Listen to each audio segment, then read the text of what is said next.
The scene opens with the sound of tires screeching, a police siren wailing in the distance.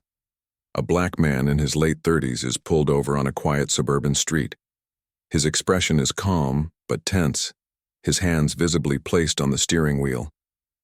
As the officer approaches, the man's mind races. He's been pulled over countless times before. But this time something is different. When the officer approaches, he stops, frozen.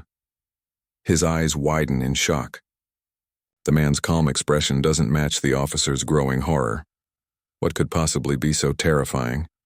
The answer will change everything. The black man, Marcus, has lived his whole life navigating the harsh realities of being a black man in a predominantly white neighborhood. He's always followed the rules, kept his hands visible, kept his voice steady, and tried to stay calm in situations where others might not. But no matter how many times he's done everything right, he always feels that familiar unease when a cop pulls him over. It's a part of life that he's come to accept no matter how unfair it feels. He sits quietly, waiting for the officer's approach.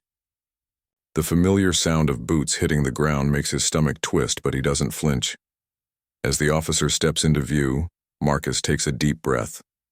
His eyes meet the officer's.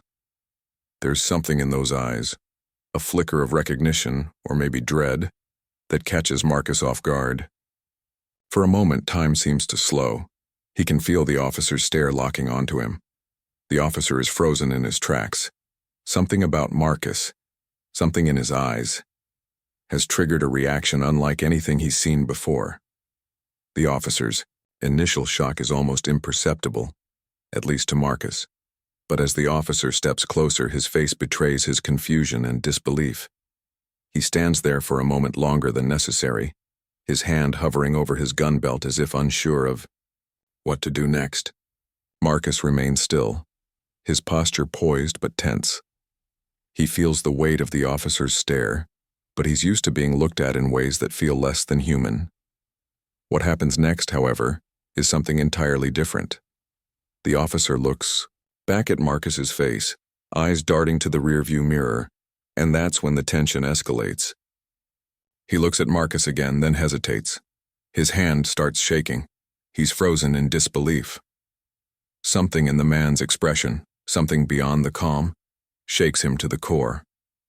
The officer's mind flashes to an old photo of his mother, a memory long buried. He swallows hard, the shock running through him like a jolt of electricity. A deep realization hits him. This is not just a traffic stop.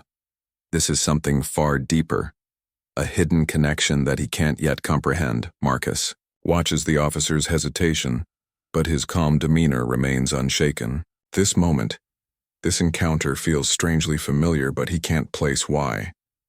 His heart pounds in his chest as the officer opens his mouth but can't find the words. The air is thick with tension. The officer takes a step back, his hand trembling, as he reaches for his radio. His voice cracks when he speaks. "I need backup. Now." The urgency in his voice is unmistakable, but Marcus isn't sure what's going on.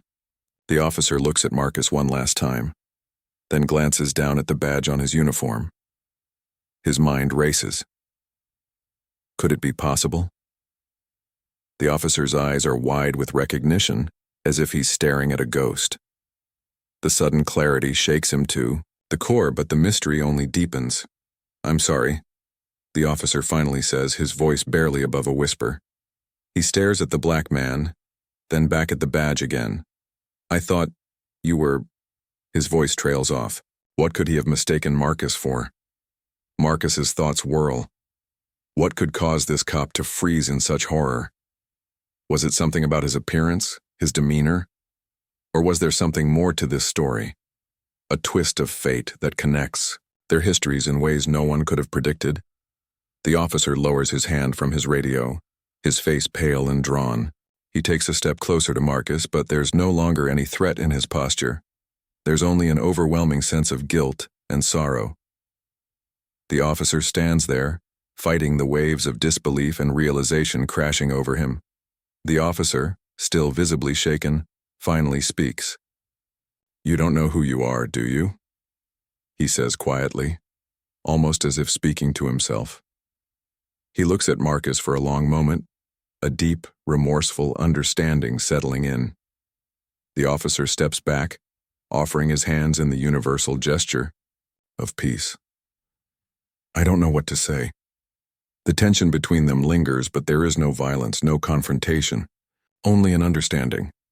Marcus's heart pounds in his chest as he realizes the officer is not looking at him through the eyes of a cop. Instead, the officer's gaze now holds a kind of sorrow, a reflection of something deeper.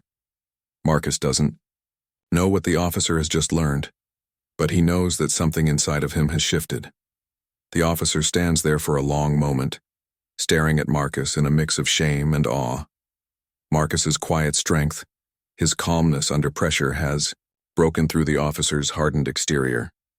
The cop knows this moment will change him forever. The events of that night, of that encounter, will echo in his mind for years to come.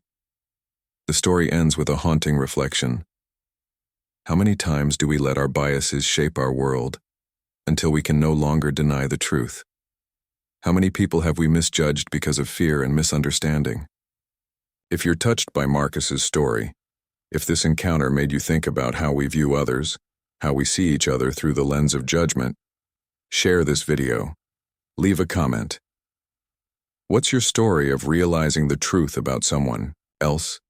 How can we begin to change the world one encounter at a time?